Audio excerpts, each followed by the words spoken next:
Hi, everyone on Facebook. My name is Cece Fan. I'm the director producer for a new Citytv documentary that premiered last night.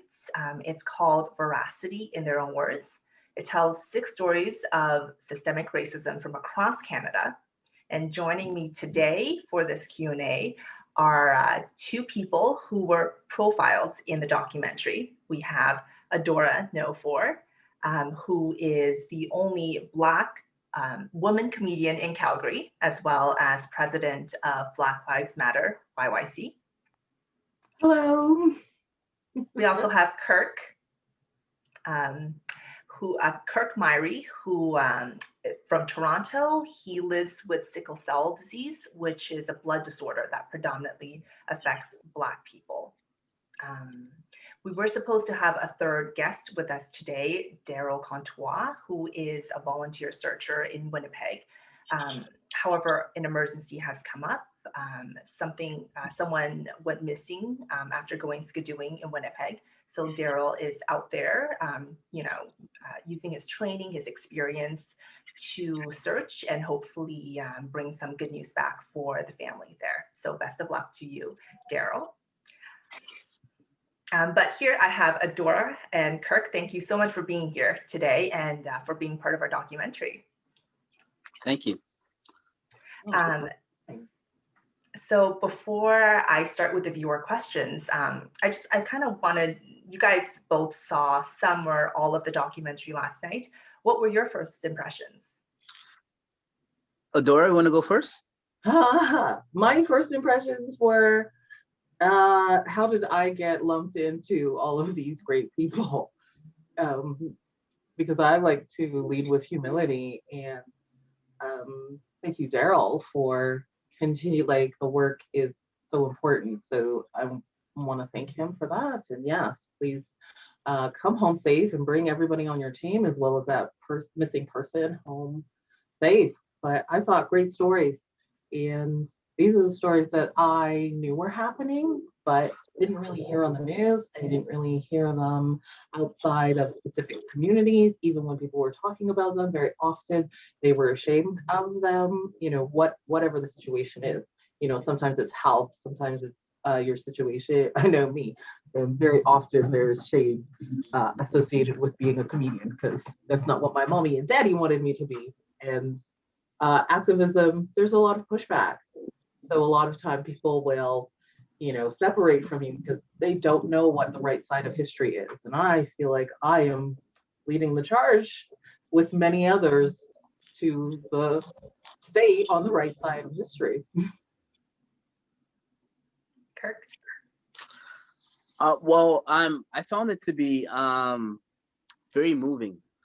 I was moved by my own interview. At the time of the interview, we had lost a friend of mine who one of my friends that I met at camp.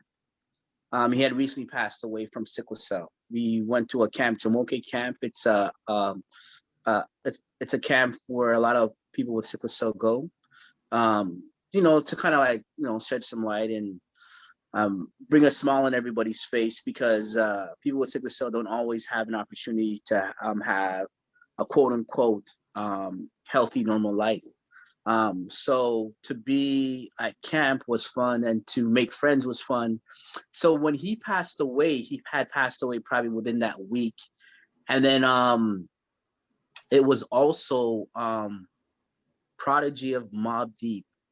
It was his birthday weekend, and he had lost his life to sickle cell. He's a well-known rapper and an advocate of sickle cell.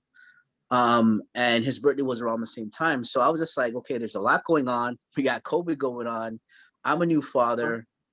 And I found it was a very touching moment for me, a touching moment of gratitude, because not everybody is here with us today. And then after watching VeraCity last night, several months later, from my initial filming, I was happy to see that light has been shed on something, going back to history.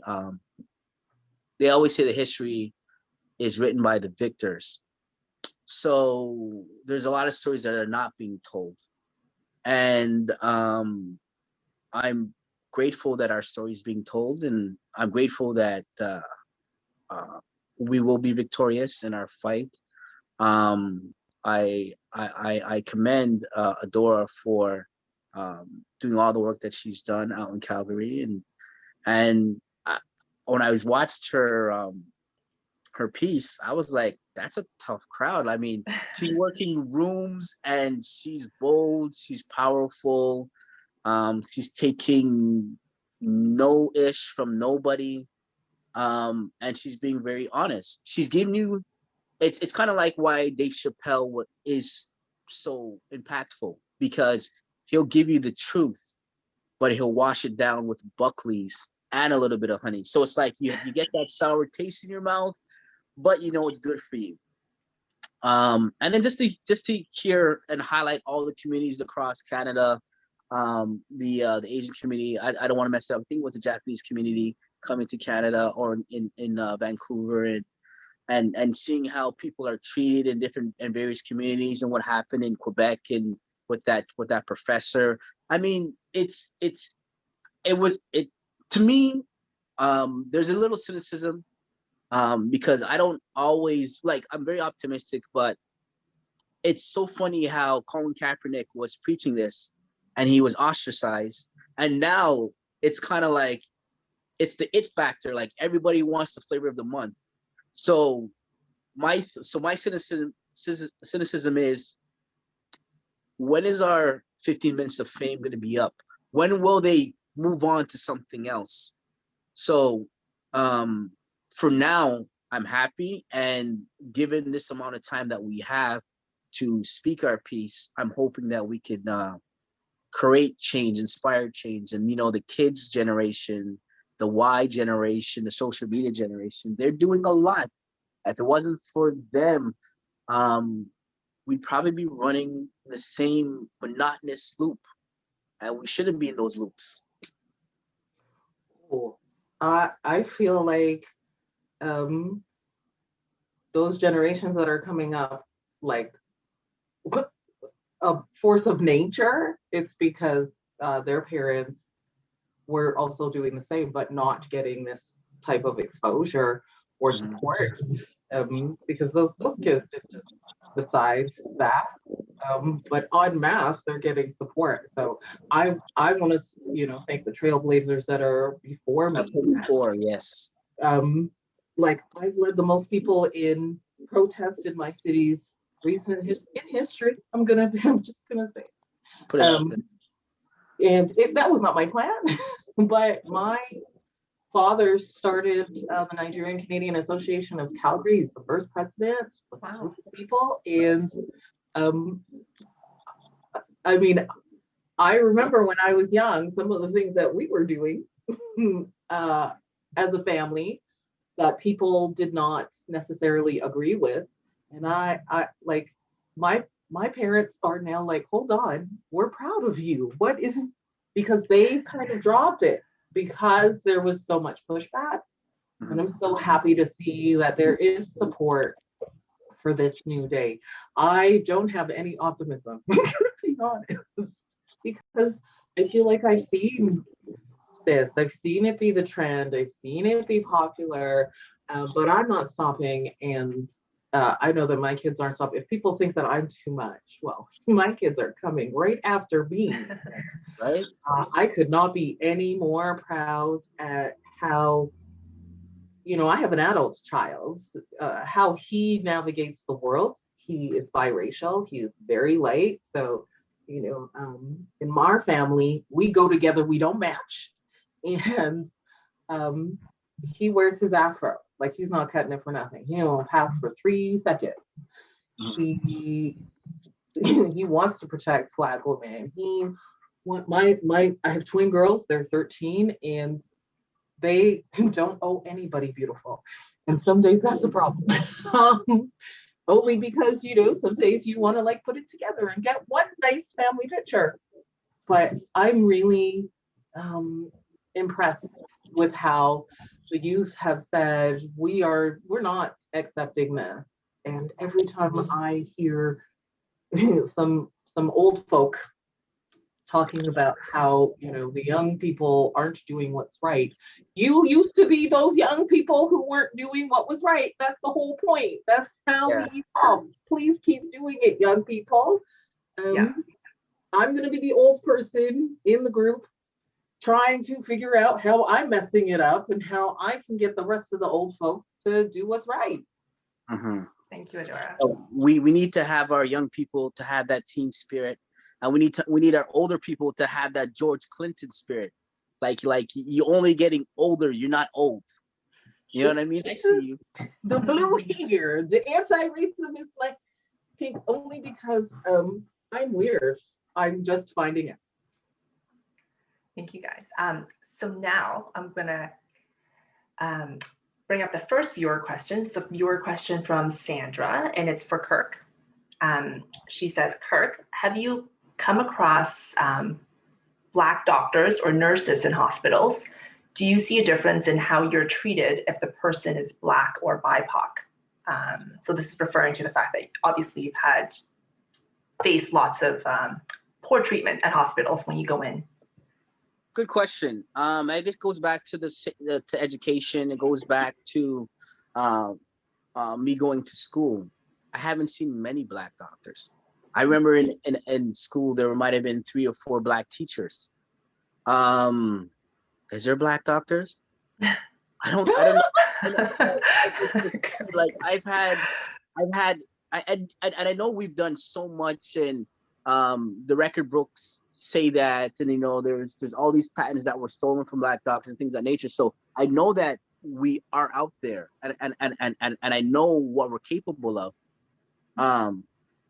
But a lot of the issues I've had, systemic racism within the healthcare system, is the fact that it's out of sight, out of mind. It's the fact that we don't do more than maybe one assignment, if that, on sickle cell. And this is what I've heard nurses tell me.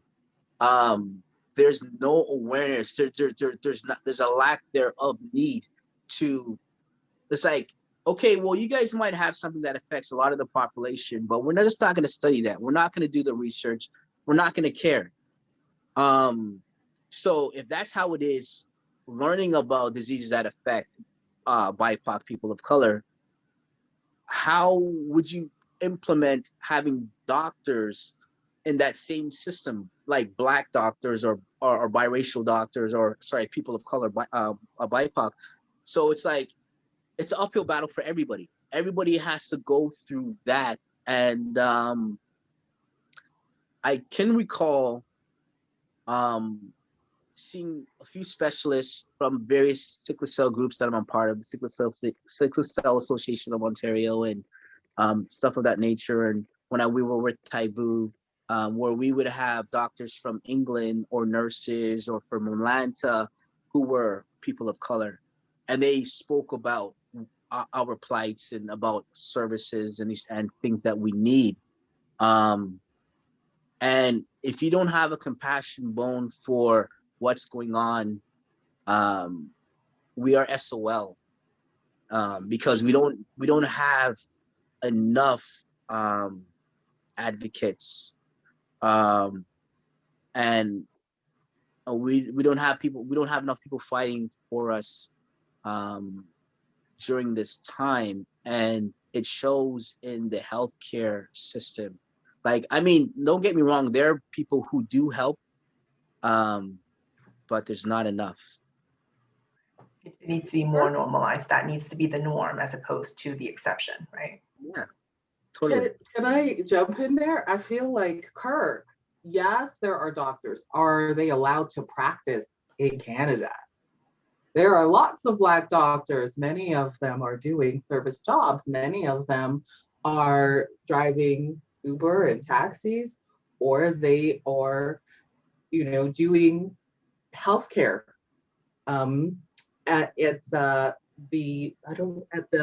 Let's say an entry level, or they are underemployed.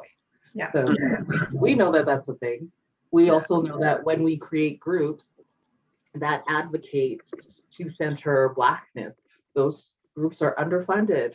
They are villainized, and the, so Or we just or they're told, quote unquote, organize before we could recognize you guys. And right, it's just like, and make what? it impossible to organize. Yeah, Yeah, right. and it's almost like saying they want that one black person to speak for all black people, and it's like that's not fair.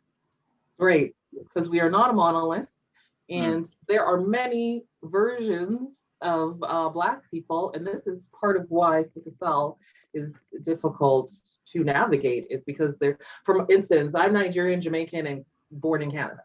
So What's that? it's a little bit easier for me because Jamaicans are Igbo people, and I am indigenous to Biafra. So for me, you might be able to find something, but for my child who is Nigerian, Jamaican, French, German, Ukrainian, Russian, and probably every other mixed bag of European in there, that is going to be a long, we do not have to deal with it. So thank you for being there and advocating and having these conversations, Kirk. Mm-hmm. I hope that your health is something that people support you to prioritize. Definitely. And with that said, Adora, I have a question here for you. Scotty says, they say the best art comes from people who've struggled or experienced pain. Do you think your not so great experiences with racism helps you with comedy? Oh, for sure. That, I mean, that's why it was funny, is because I was trying to save myself as a child, the giant Black kid. I was trying to save myself before, you know, they came in. Like, you know, I told a story about some kid who said that my dad was a drug dealer, and that was a fight, and they wanted to send me to the office. And, you know, by that point in time, I was like, no, I don't need to keep going to this office. So I found a different way, and it was telling jokes. So, and I have lots of bad experiences to pull from. So I am a sexual assault survivor. I'm a survivor of pedophilia. I'm a survivor of domestic abuse, of racism, of financial abuse. I have been beaten because I wouldn't go home with a man. Like the police have abused me. So it's all over. I'm a Jerry Springer season. If like we can talk about it. I'm also do a show called Rape is Real and Everywhere. It's gone national, and it is rape survivors making rape jokes. And so yes, it has helped me. I do not want anybody to have to go on that path. I think that we could be creative without experiencing pain. What we create is going to look different. And why can't we have a couple centuries of that?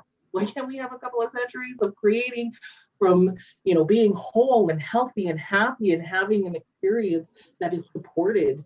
And, you know, maybe people think that it's all rainbows and sunshine. For me, it is not. It is not at all. People are still coming to my house to try and get in, harm me. I'm isolated and shunned in many places. Uh, but I would say the thing that helps me the most is probably the way that I process. So I was saying that I've always been called weird and odd. And I thought the way that I was seeing things was regular, and it's not. So I might be ADHD, I might be neurodiverse. And I think that those are beautiful things. I think that our world misses out when we don't include those kinds of people, when we don't include people from the margins. And that's what makes me funny, is being like, hey, hello, you, why are you upset with me for being Black when all you do is tan? You got that oil on you and that little thing in front of your face, and you trying to get this color. You are never going to get this color. It's never going to be this beautifully melanated, and that's okay. That's fine. It just means that the sun is probably not your best friend. I think that's so inspiring, Adora, for you to take a lot of these very painful, horrible, traumatic experiences and turn it into something that's joyful as comedy. You know, you're talking about serious topics, but it's funny. So you've really taken a lot of negatives and turned it into something that is a positive in a lot of ways. On the topic of pain, we have a question for Kirk. The question is, we have certain perceptions of what a strong Black man means in society. Is it hard to talk about feeling pain and vulnerable and asking for help as a strong Black man? Yes, I mean society has done that. Um, there's a demasculation of the man that has been going on for a while. Um, and there was a demasculation of women that has been going on for a while too. It's like we have set type roles that we are expected to be. Like if a woman was strong, she was wrong, and if a guy wasn't, if a guy was sensitive, he was wrong. But if a person was vulnerable, he was wrong. So it's like I think one of the biggest misconceptions is tears or emotions. It's like it took a while for me to understand that my emotions, my vulnerability is my strength. And that was like a big breakthrough because society doesn't portray it that way. Society says, okay, you're brawn, you're masculine, but there's no yin and yang. Like there has to be a balance between your energies. And in doing so, um, with not having outlets that support you, um, you're told to suck it up, tough it up. They give us the scale when we enter the hospital. They're like, on a scale of 1 to 10, how do you rate your pain? And it's like it's excruciating. There's not a measure for my pain. You've heard one of my friends who also was part of the documentary, Serena. uh, she exposed that something that I was told from the healthcare department, that our pain is worse than childbirth. Hmm. Like it's like the pain is so excruciating that people have strokes in the middle of the pain. People faint, people collapse, people even die because the pain is so unbearable. And you live through these crises all the time. And I remember being told that, hey, you're always gonna have pain. So how do you how do you cry for help when it almost sounds like it's a cry for, like it's almost like almost like a cry of wolf. Like you're always crying, you're always crying. They don't know how to say, okay, well, is this one worse than that one? And it's like it goes back to the racism of it all too. If I had the big C letter, like if I had cancer and I said that I was in pain, traffic stops. Nobody asks you what level is your pain, whatever. You could just keep going. But this affects people pretty much the same way, where your immune system, everything, you have organ failure, you could go blind, you could go crippled. Like anywhere where blood and oxygen goes within the body, everything from hair follicles to bone marrow to organ to blood, it affects everything. So it's almost like saying the river runs through it. So you're supposed to have a dam, and that's how the blood circulates throughout your entire body. But if you have stoppages in various points, and that's what happens when we have a sickle cell crisis, you have your blood vessels go from being circular to go from being like a banana shape. And what happens was when the blood vessels pass through the bloodstream, if they can't pass through, then they start to clog, and that clogging is the crisis. So that is the pain that we live through daily, from migraines to headaches to strokes and beyond. And it's like you're suffering in silence because, oh, you're always in pain. Or I don't see that you have a cut, or you don't have a cast, you don't have a broken bone. There's nothing wrong with your limbs. So people kind of look past it. So it's been difficult, and that's been part of the challenges, articulating that I'm in such severe pain that I need help, or or that my pain makes me have to slow down in life and do things at my own pace in order for me to complete the race. And so it has been difficult, and that is the challenge. Um, We've been having such a great conversation. I really wish it could go on forever. I don't know how we ran through most of a half hour already. I honestly have no idea. But in the last couple minutes, if I could just get some quick thoughts from you guys to answer this viewer's question, which is, what can we each of us do in our daily lives to help make things better? I mean, it's a big question. What do you guys think? Like, I'm on a campaign to center Blackness at every turn. Like, if it's your Instagram, if music, if it's the foods that you're eating, if it's the businesses that you're going to, if it's, you know, the education, the movies, all of the stuff. And to add to it, stuff that's created by Black people. So there is lots of stuff that is created by the white gaze, white male gaze. Queer it up, get some LGBTQ two-spirit stuff in your lane. Trans folks need support. Like, read the books by Black women. Go to talk, like, buy the tickets. And sometimes, like, you don't have to go. Like, I would love if my show is sold out and I only see Black people there.